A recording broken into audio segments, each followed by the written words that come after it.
All right, welcome into Pickup Lines presented by Gamez Law Firm. I got the Joe Gamez, Of so I course. have the boxing glove here that the family gave me. So I have to say Gamez Law Fights. Welcome into Pickup Lines here. Ernie Zuniga, your host, along with former congressman and many other titles, a man of many who's worn many hats, Charlie Gonzalez. I mentioned Joe Gamez. You went to law school with Joe Gamez. Absolutely. We were together in those early days. At St. Mary's. Our poverty days. We still talk about them. As I used to tell people, we had old cars, and the biggest concern was, after class was, passing the exam. And the other one was that our cars would start out in the parking lot. But that's the truth. They're at St. Mary's once upon a time. Yeah, way back. I mean, we're talking 69 to 71, right? For those of our viewers who were not around back then or don't know what San Antonio was like in those days, civil rights and just issues that a young Latino man like yourself, Hispanic man, would have had to deal with at the time, can you paint that picture for us? Yeah, I mean, people, the Civil Rights Act and the Voting Rights Act were barely 6 and 7 years old. That's pretty scary, isn't it? And if you think about that term, when we started law school, it means we had just, we had graduated from undergrad. Right. But in that short span of, high school years to that time, you think about what had happened at the time. An assassination of JFK, assassination of Martin Luther King, assassination of Robert Kennedy. These were tumultuous times. The Democratic Convention of '68. People forget all of that. But those were times of great change and unrest, and coming to terms with what we always call the sins of our past, and trying to correct them. And so the legal field was even more exciting because we all thought, we get a law license, we will save the world. Yes, and now at that time, again, for people who don't know, your father, the great Henry B. Gonzalez, for which the convention center is named after, was serving in Congress at the time. Did you know at that time at St. Mary's Law that you would eventually succeed him? Well, it's, and it's real weird, and anybody listening can understand, if they have a parent that works at a job that brings them great satisfaction, is inspired, and you become part of it, because a political family is either you got family with you, and if you don't, you are not going to succeed. You kind of gravitate to some of that. Right. And so at that point, when we were going to law school, Dad had only been in Congress 8 or 9 years. When he finally left, it was 37 years. So it was the early part of his career. But I never thought, it appealed to me, but I really wanted to be a lawyer. Dad had a law license. Dad had a law degree, but never, ever practiced law. And to me, I never, I always thought, Dad, if you'd practiced law, we could have had a decent life. But anyway, the long and the short of it was no. I figured if it was going to be elective office, it might be in a different branch of government, which would be the judiciary. Right, because you've obviously you've worked your way through the court system, or you've been a judge. Yes. And so, after about 10 years of practice, I thought, well, elective office, but I didn't want to go to the legislature, and Dad was in Congress, and I wasn't going to run against my father because I would lose. So I thought, well, you know what? I can run for office, I can be a public servant, but I'll be a judge, and I can do so much by working within the judicial system and making it more efficient and fair. It still met all the criteria of a livelihood, but something, as they used to say, you got to have a job that feeds your body, but it better feed your soul too. And that's the perfect job. Oh, well, everybody, that's the bad part about some jobs. They feed your body, but they don't do much more than that. But, feeding the body and the family is still real important. So I decided to run for County Court number 2, a court with great history. Hippo Garcia had been there, and I won. And, a couple of terms later, I ran for the district court. A couple of terms later, that my dad actually, was very ill at the end, and he was retiring, and so I left the bench to run for Congress in 1998. And then you left, was it in 2013? Yes. So you've been out about 10 years. Yeah, I think about that, and I have no idea, because I spent 14 years there, and soon, you know, if you think about it, I've been gone 10, and that's just frightening how fast time has gone by. But Joaquin Castro, yes, you know, took my place, and I think Joaquin's doing an outstanding job, and he's a good guy, and everything else, you know, that it takes to be in Congress. The greatest thing, though, is the sacrifice of a family life, and that has always concerned me. Whether it was in my personal life and my family's, dad, mom, my brothers and sisters, and I even think of Joaquin. You know, he must have 2 kids, 3 kids by now. He's got multiple children, Yeah. and I know his wife, Ana Castro, used to work with her once upon a time, and I can only imagine what that life must be like. Do you miss the congressional life? There are times I miss it desperately, because, you know, you can do so much good for so many people. This is the law that's going to benefit not just your own constituents, but it's the whole United States. I mean, it's an incredible feeling to know that what you believe in and maybe you're successful in getting goes way beyond your district. Now, your district is your primary concern. Right. And I always share this with people, and I wish if Congress did this, we'd be better off. Dick Gephardt was the minority leader in the House when I went there, and I don't mean to take so long, but it's a valuable lesson, and people need to really hear it. And so we had freshman orientation. Of course, I was already in my 50s. Being a freshman when you're in your 50s is not fun at anything. But anyway, we're sitting there, and he goes, "Hey, look." And he took out a voting card, because in the House of Representatives, there's 435. Right. So you have to vote electronically, okay? And he took out his voting card and he says, "Hey, look, I am going to be your leader. There are times I am going to ask you for your vote, and you're going to have a hard time." He says, "But I'm going to give you advice that's going to work against me doing my job." He says, "But this is good." He says, "You vote the national interest first. Always. Then you vote your district, because no one else represents the 20th Congressional District. Right. And last, you vote your party. Last. Okay. The third thing, first the nation, then your district, then your party." And the problem is they flipped it. It's all been flipped. I was going to say, wait a minute, what happened? But best advice I ever got. And when he really needed our vote, and he would come, and he would say, "Man, you know, you're undecided. You're going to vote in 3 minutes. I need your vote." And we'd go, "It's my district." But he'd already researched it and knew that it wasn't bad for your district. Yeah. So, you know, you'd go, "Okay, national interest?" Right. And he'd go, "You know better." And so we'd always pick on him. And then we would vote, because it was an important piece of legislation for the Democrats. Yeah. But we'd go, "Hey, we're following your advice." National. Exactly. District. Remember that day? Yeah, exactly. I can only imagine what that must have been like. We had fun. It sounds like it. So I'm assuming Congress has changed. I mean, from an outsider like myself, it's changed in the last decade. If you could run or had the ability to run for Congress today, 10 years later, would that even remotely interest you? No. Let's just say you could run today if you wanted to. Well, I could run, but you know, the problem is, you know, I left in 2013 on, you know, January 6th was my last day. Right. But you know, I announced that I wasn't going to be running months and months before that.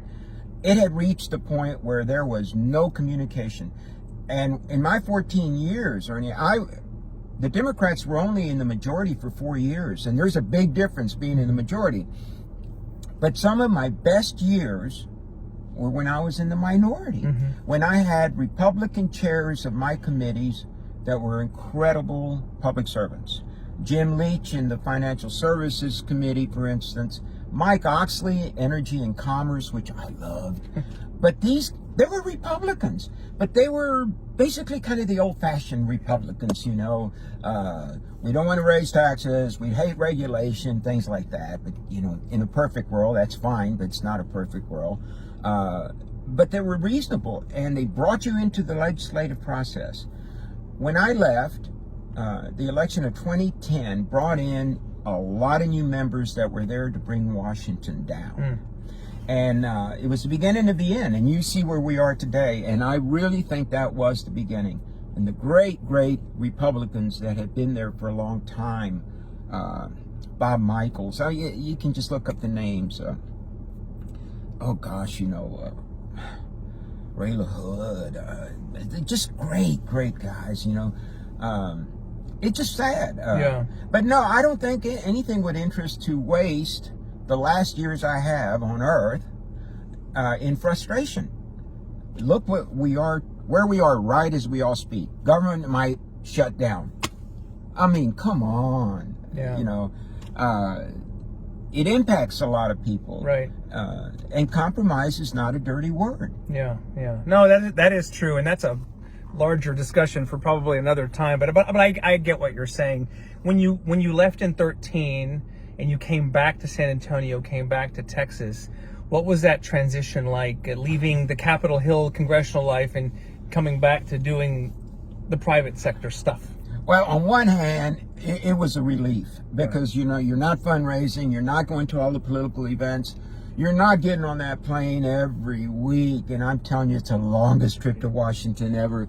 And not a direct flight, right? We had no direct flights, man, I'm telling you. And it is exhausting. Some of the folks that might be listening in on say, hey, stop whining. You had a good job. You got paid $174,000. And you always have to say, okay, but you got to maintain two places to live. An apartment in D.C. today, I don't even want to tell you. It's about $2,500. I left at a time when it was only $1,700 for an efficiency. But it's brutal. And the pace, and so that part was nice, not to be just rushed because your weekends are not yours. Right. I mean, you're just always on. But I miss my committee work, important pieces of legislation, being able to help people, having an opinion, and being so well educated on the issues. Gosh, I miss that because you have committees that have staff that just feed you all this information. Your own staff, I miss them tremendously as human beings and public servants because, the district office took care of all the needs of the local constituents. The DC office was policy. And I just had mostly young, great, hardworking, sincere staff that I will forever be grateful. If I succeeded at all, it was because of just great staff. Yeah. So here we are now, like we said, about 10 years removed from your time in Congress, and not everybody may be aware of what you're doing right now. Well, other than sitting in my car and talking to me. Now, I always want to tell people when I came back, I was spent 2 years at VIA on a project that I still greatly believe in, and of course it went down in flames, and people that are watching are going, "We were for that," and it was the streetcar. Okay. It would have been the beginning of true commuter rail, light rail in Bexar County. It's hard to get Texans out of their trucks and their cars. I understand that. Yeah. But, it would have been an introduction to rail with the intention of maybe expanding it. But even for just Hildebrand, Broadway, all the way to Southtown would have been great. East, West would have been great. But really, it was an introduction to commuter rail, which could have been from San Antonio to Austin, Texas.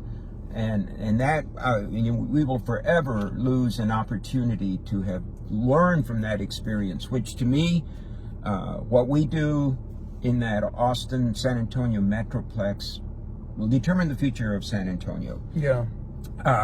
So I spent 2 years there on that project, and of course it went down in flames. And then I had this great opportunity to go in with a really good law firm because I had some friends that were, and this is Ogletree Deacons. They are a labor employment law firm. They represent employers. And so I'm very lucky. I do client development. I speak at conferences and seminars. I'm not a lobbyist. I never wanted to be a lobbyist. And it's not a dirty word. They have a role to play, but I just never wanted to be a lobbyist.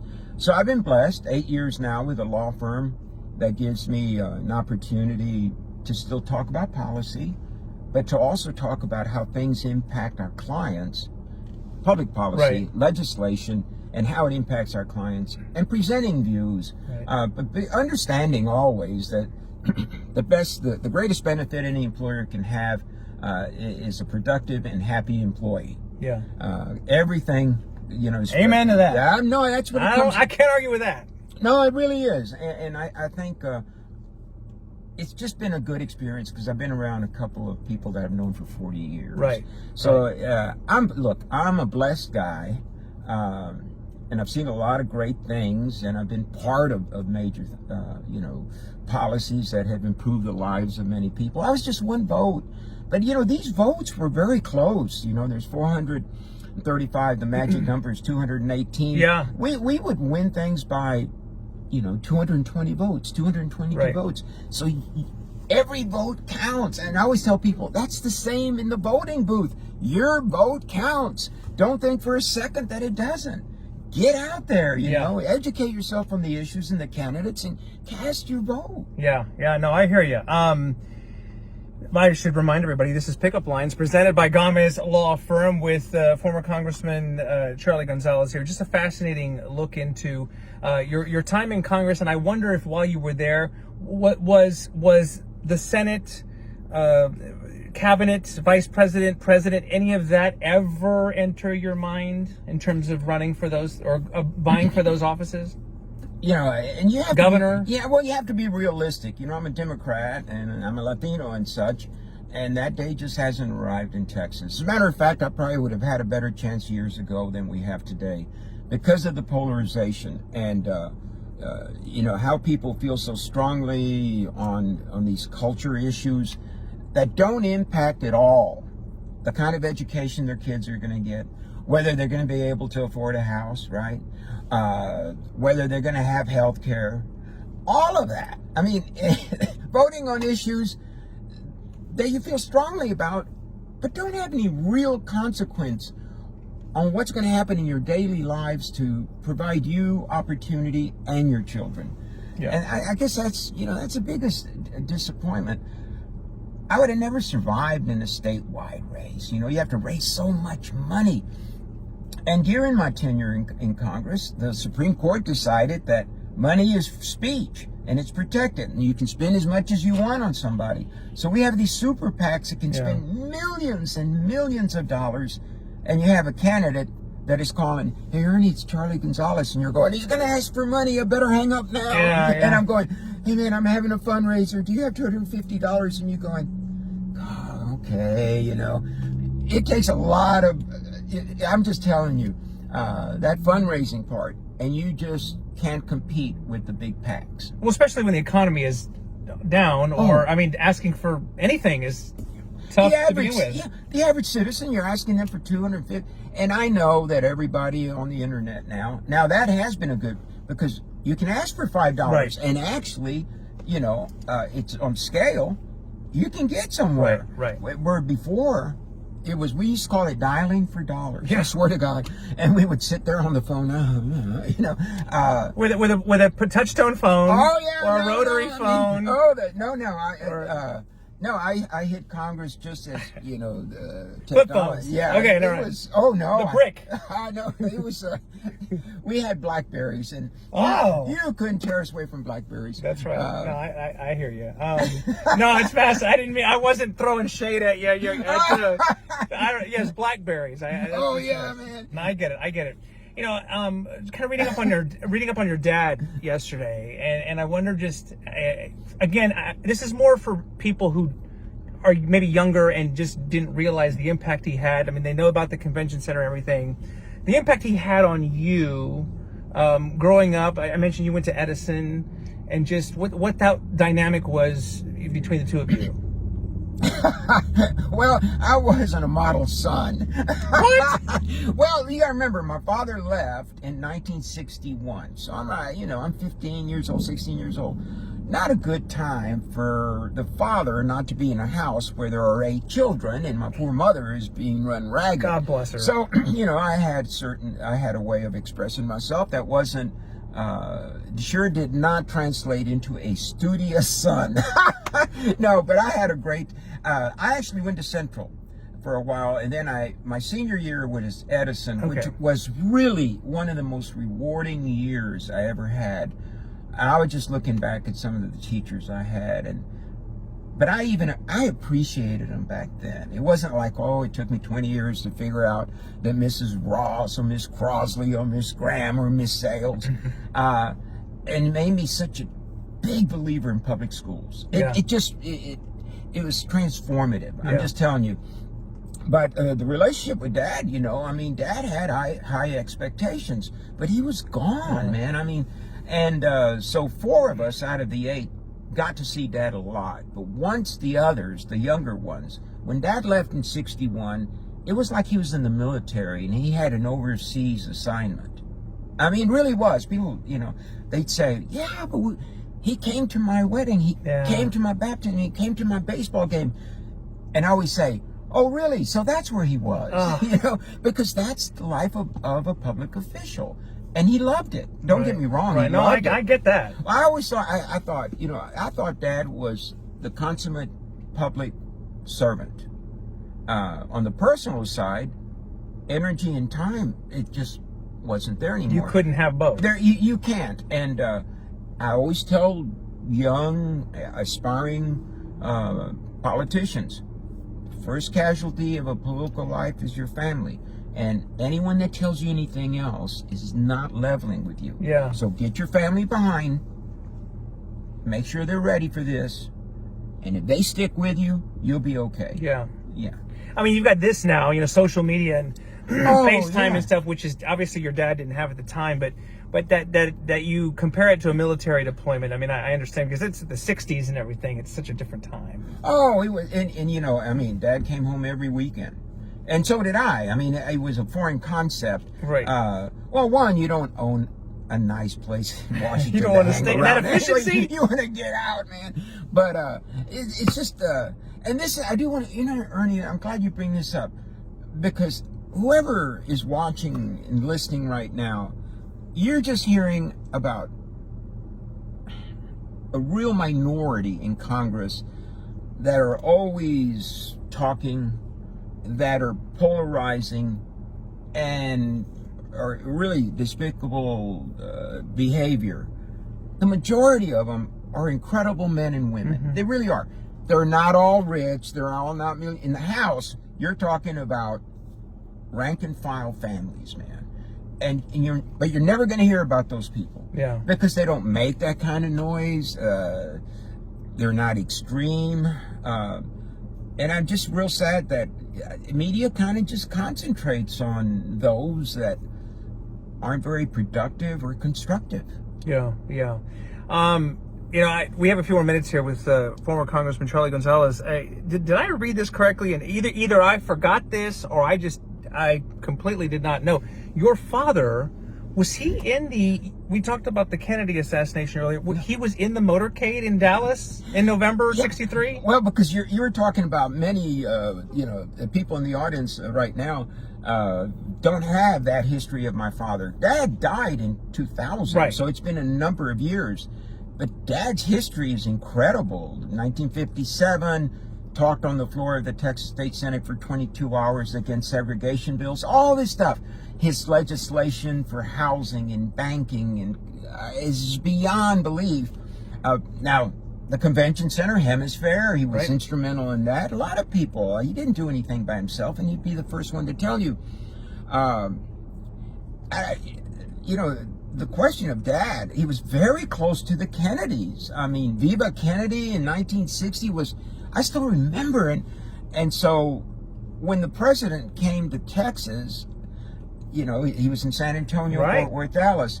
Well, the Texas delegation was with the president. So Dad was on there.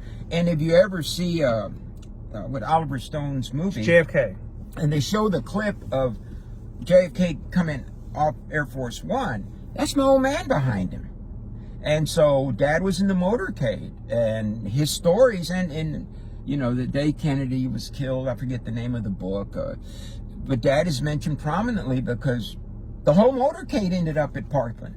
they all got out, and Dad was in the hallway, in a particular hallway where Jackie Kennedy came out and such. It was a traumatic, horrible experience, and I think it changed my dad. I think there was a little bit of his spirit that died along with JFK. JFK represented so much at that time. Well, that was the case for so many people. I mean, I've heard. Obviously, I wasn't alive at the time, but I wonder how that affected him, and did he ever talk to you about it in the subsequent years after?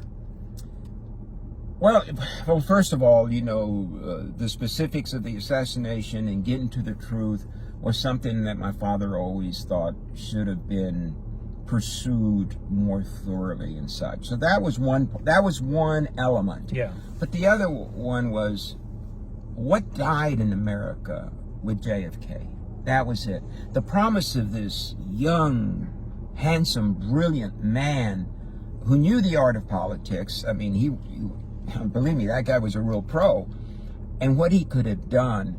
But by the same token, what LBJ did, I think there were things that impacted Lyndon Johnson as the successor to carry forward with the Civil Rights Act, the Voting Rights Act, Medicare, all of that. I mean, it was beyond belief. Housing.